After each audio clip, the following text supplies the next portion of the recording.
So hey guys, and welcome back to another episode of Ames's Corner. How you all doing out there? So I got something really nice to show you guys today, and that would be this F-150 Lightning. Now I remember in '93 when these trucks came out, which is the year this one came out, I really liked the look of these. Now about that time I was into my little sport pickup truck craze. It would have been right about the time I had my street F100, which I've been regretting getting rid of ever since. But yeah, this thing came in because it's rusty underneath.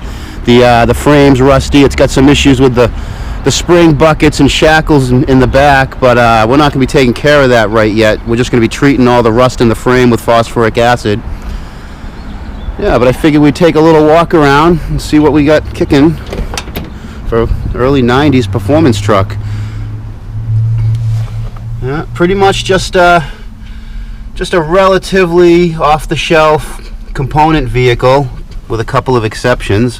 Just basically a '93 F-150 with a special engine, special transmission, special badging, nice silver SVT plates, nice seats.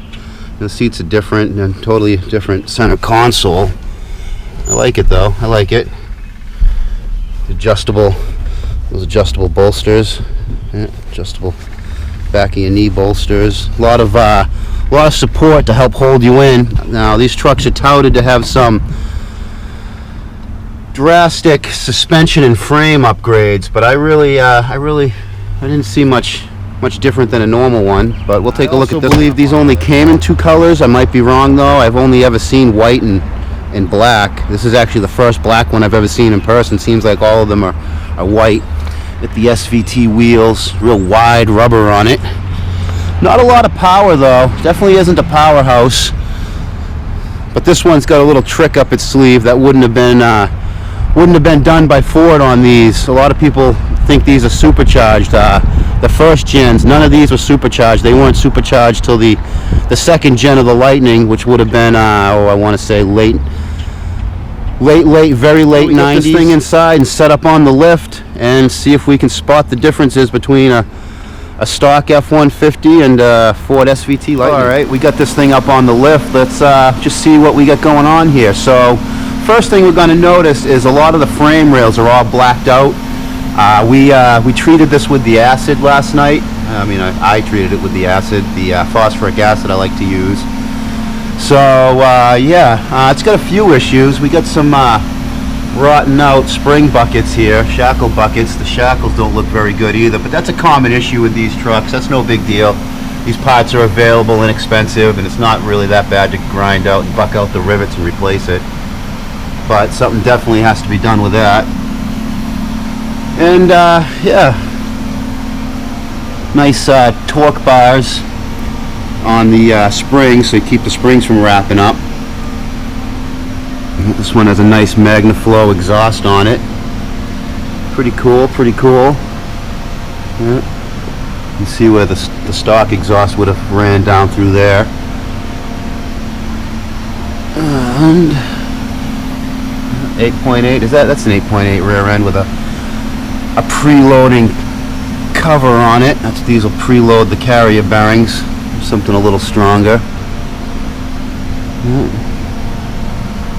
Not in too bad shape under here for a New England vehicle. I mean, the rockers aren't all rotted out.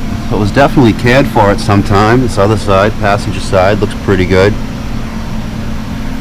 Yeah, looking pretty good all in all. We got that truck transmission. There's the 4-speed you would see in like an F350 with the 460 in it, or the diesels would have ran that tranny. That's not something that would have been like in an F-150, except for this truck. Now we got the twin traction beam front suspension. Boy, I gotta say, Ford's been pushing that. They were pushing that. I think the last truck to have that suspension was a '98, the '98 F-Series. But yeah, they really got their money's worth out of that suspension, that's for sure. So the truck is supposed to have massive frame and suspension upgrades from the factory, but it looks pretty much the same as any other F-150. Maybe it just had stiffer stiffer shocks and some different spring rates, but definitely not a progressive spring or anything fancy like that.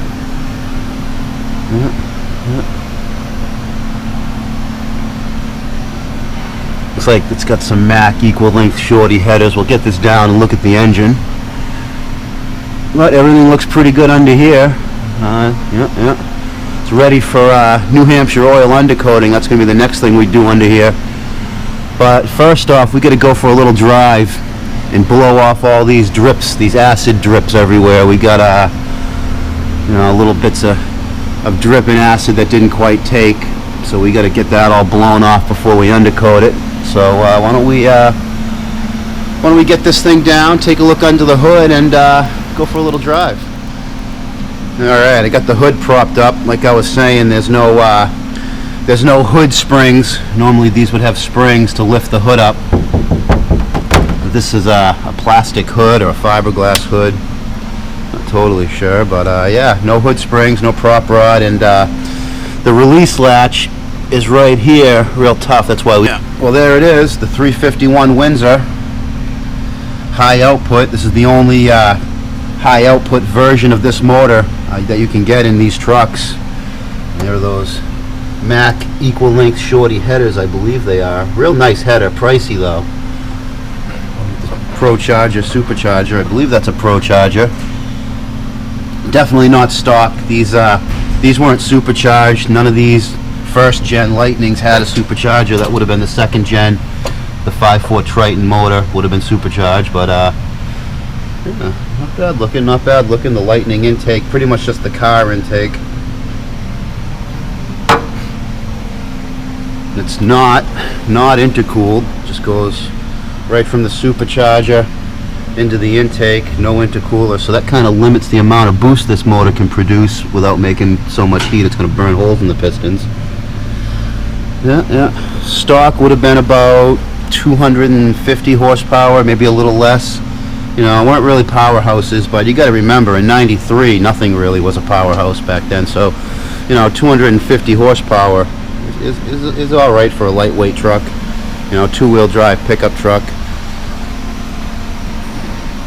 Yeah. So, anyways, why don't we load up and go for a little drive around the block and blow off some of those acid drips, and then I got to get this back in later and undercoat it. But I'll save you guys the boringness of that.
Supercharger whine and the blow-off valve noises at an F-150.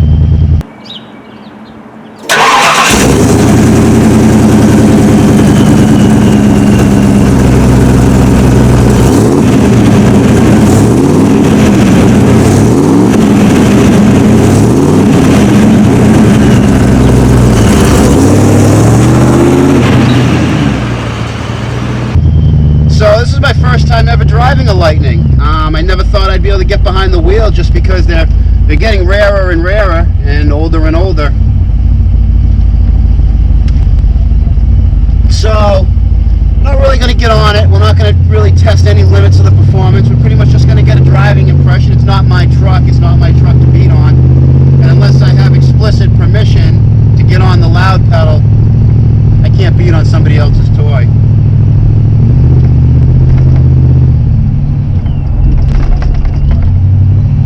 Definitely tighter than an F-150 over the bumps. A little jarring. I mean, I can probably feel a cigarette butt if I ran it over on the road, but that's to be expected from a performance truck.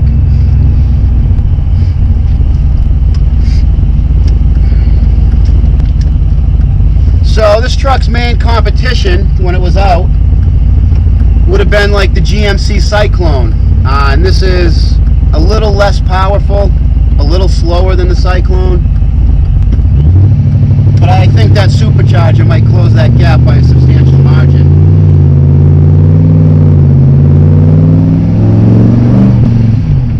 Not too bad, not too bad. Made about 5 pounds of boost, which is what I expected from a non-intercooled, forced-induced engine.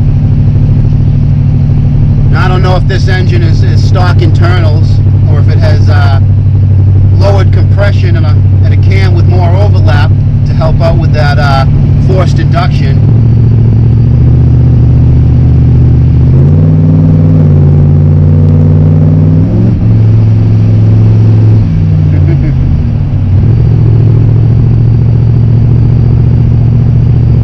Definitely corners nice and flat. Must have larger sway bars. Not having a truck of comparable year to compare the size of stuff, it's kind of hard to tell if anything's oversized. I know those rear springs are definitely different than would be in stock. Those anti-wrap leaves to keep that axle from torquing around, that's something that wouldn't have been on any other pickup truck. There'd have been no need for it. I love the way it sounds. Definitely that some wild turkeys. Get the hell out of the way.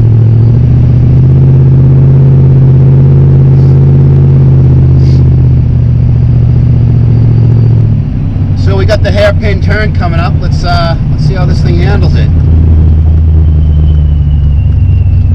I love that turbo whine. Wow. Nice and flat, nice and flat.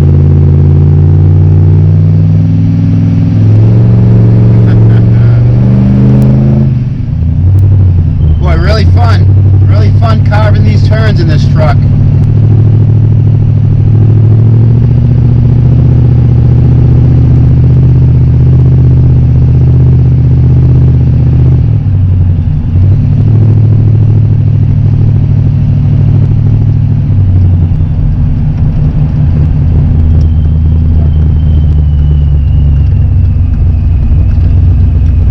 Apologize for the glare, but see if we make a little noise here.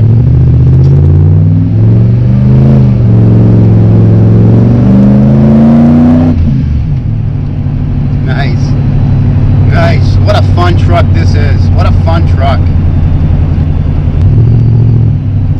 We get some nice twisties up here. Let's see how it takes it.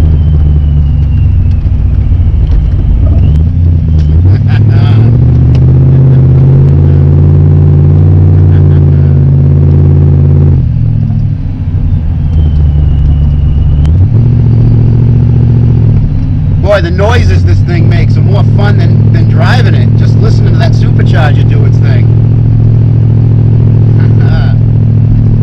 Boy, that whistle and whine, that blow-off valve.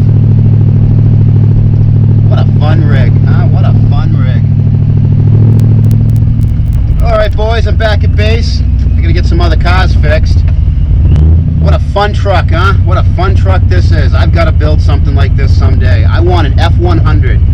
A 76 twin grill F-100 that feels like this. I think that is going to be a project car for when I get my own little garage to do projects in. Well, anyways, guys, on that note,